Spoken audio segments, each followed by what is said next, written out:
Let's start with getting in and out of a home. Now, when most people think about getting in and out of a home and making it accessible, the first thing that really comes to mind is ramps and specifically wheelchair ramps.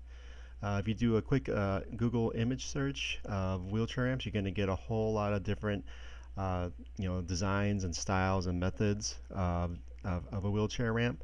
Some look better than others. Some function better than others. But what I'm going to do is I'm going to point out the certain characteristics that I believe are going to make a wheelchair ramp much more effective and useful. Um, some basic requirements that I think are essential for a wheelchair ramp. The first thing that's really the most important thing is the slope of the ramp. Now, what as you're going to see throughout this course is you're going to see a lot of these drawings here with different numbers, and what they are, they're going to be ADA guidelines. So these images are going to be what the ADA calls for. Again, that's so Americans with Disabilities Act accessibility guidelines, and these are the ones that different businesses and entities are required to have if they build something new or renovate their building to become accessible. But if you are some of the, if you're doing a if you're excuse me, if you're doing something though for your residence for your home, you don't need to follow ADA. So ADA does not require residential homes, especially single-family homes, to be. You don't have to follow ADA guidelines, but your local jurisdiction, building codes may require something, but you just need to check with your local building officials. But in general, you don't have to follow ADA guidelines. But the ADA guidelines are very helpful and can be used as kind of a base to start out with. So if you are able to follow the ADA guidelines, that's probably going to be your best bet.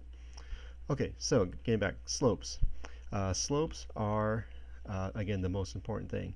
So ADA calls for a 1 to 12 ratio slope. So that means, say, for every inch high that a vertical distance you're wanting to go, you have to go 12 inches out or 1 foot out. So let's say your door is 8 inches off the ground, and so that means that your ramp has to be 8 feet in length. So 8 inches up, 8 feet out. So that's what this shows right here. Now that's a nice, pretty low gradual slope, because anything steeper than that, especially if somebody's using a manual wheelchair or even a walker, it's gonna be noticeable if it's any steeper than that.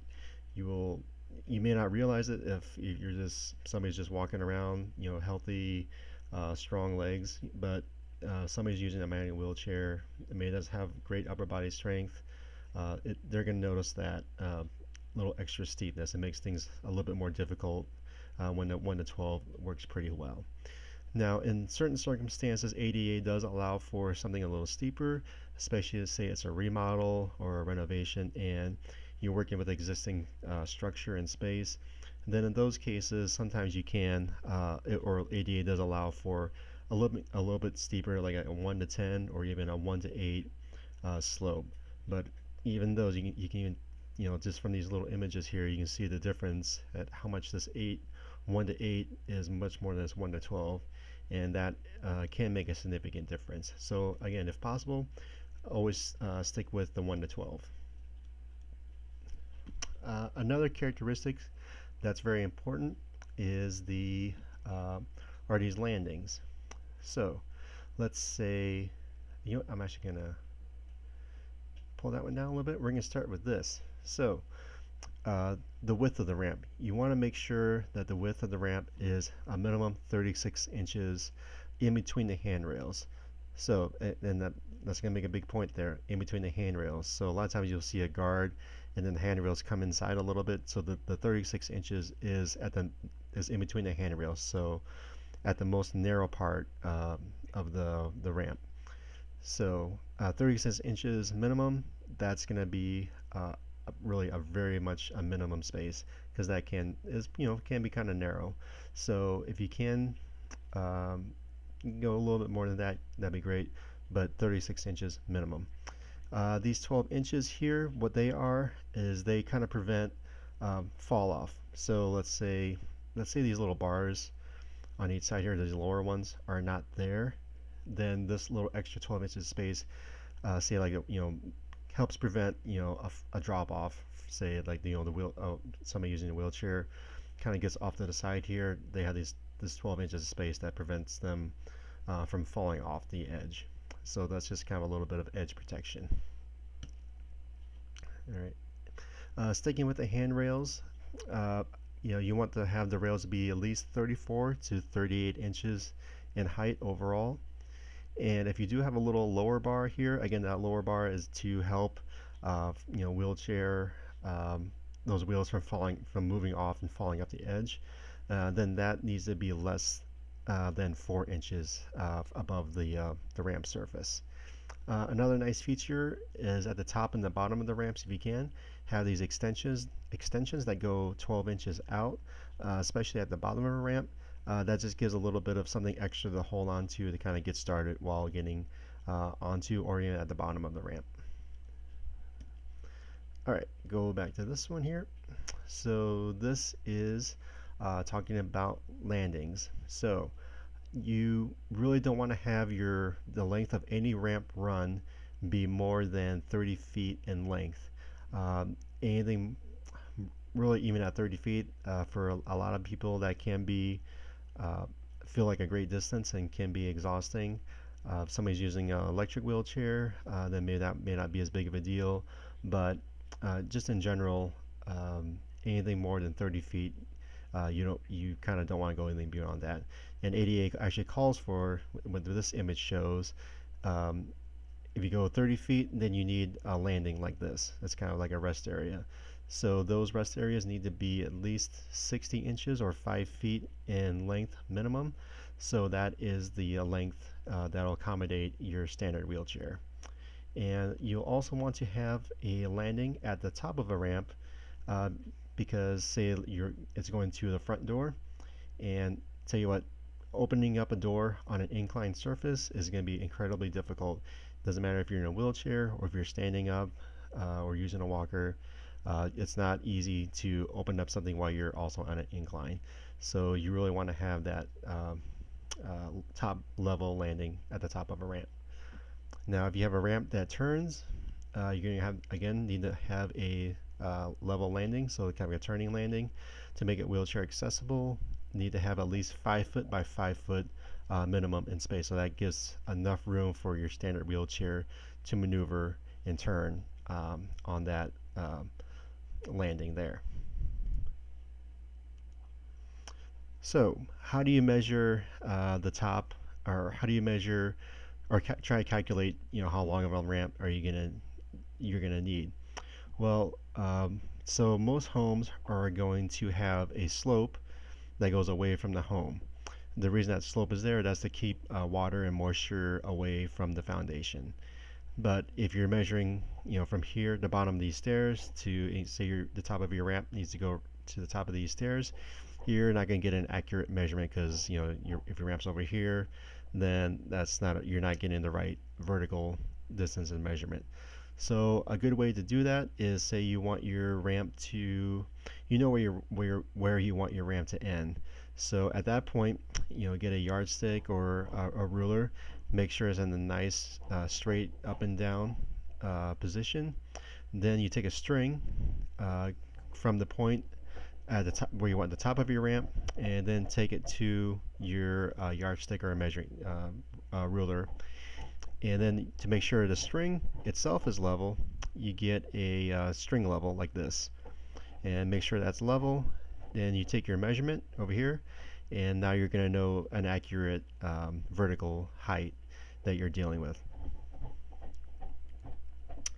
So we're going to watch now a little animation that shows a couple of different ways that I typically did different ramp projects. So this is a nice animation that I made, quite a few years ago. It's not going to win any Oscars for animation, but hopefully you'll learn some things from it. So we got this house here, and we got a little stoop here with a couple of stairs, and then there's also like another little vertical riser before you get inside the home in front of the door. And then you have a sidewalk that goes out to the public sidewalk that is in really bad condition. It's all cracked up, so it's really hard to walk on or use a wheelchair on or a walker. So we want to correct that as well. So what we'll do here, take out the concrete there, gonna build a deck here. Now you're gonna notice this deck has a little bit of space here between the door latch and the side of the deck. The reason being is that when you open the door, if say like you have a storm door or an entry door that swings out, you want a little bit of room on this side for that door swing to go, and for somebody, especially if they're using a wheelchair, to kind of have a little space to move out of the way, so they don't have to back all the way up to the back here. In order to open up the door, they can kind of scoot over here and then have enough room for the door swing to open. Okay, so now we got our ramp and a little bit of concrete going out to the public sidewalk. Now, I know some jurisdictions are going to have setback laws, so they're not going to allow a ramp to come straight out like this, but just let's say they do allow it, so here we go. Okay, now a person is able to go up the ramp. So again, you see these handrails here? So that 36 inches I was talking about earlier, so you want to have minimum 36 inches between these handrails. Not between the guards, but actually between the handrails.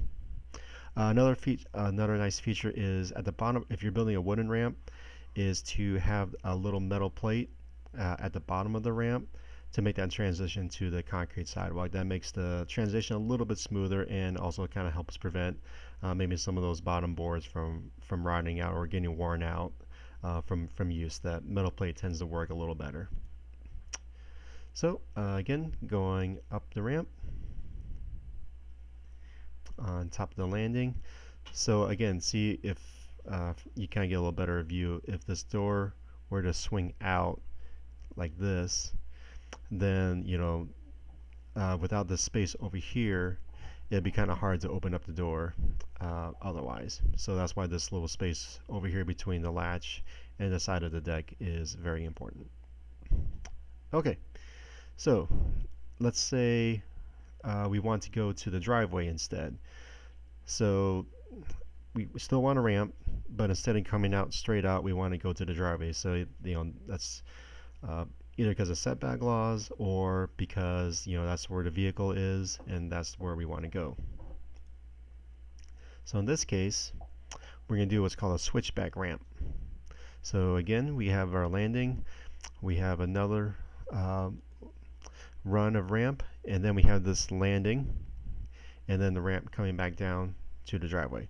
So let's look at a couple of features here. So again, there was enough room just to kind of come straight out for the ramp. So we needed a certain length of a ramp to meet that 1:12 ratio. We weren't able to do it just coming straight out, so we had this switchback ramp to add a little bit more ramp run. Again, so this is the landing. So this is going to be at least 5 foot out from here to here. Again, so that I can accommodate your standard wheelchair, and then have enough room to turn and maneuver over to the second run. And then another feature I like to have is if there's enough, especially if it's like a one car driveway and it's not very wide. I like to have a little bit of a landing here with a concrete sidewalk, so that way you're not kind of spitting a person right out into the driveway. That gives them a little bit of room, especially if they're trying to get in and out of a vehicle. So that little space can be very helpful. So this is called a switchback ramp. Again, that's just another way to do a ramp that is different from coming straight out. So and again, we'll watch this person go up the ramp, make their turn. Again, not the Oscar quality animation, but hopefully you're learning something from it. And get on top of the landing and be able to go inside.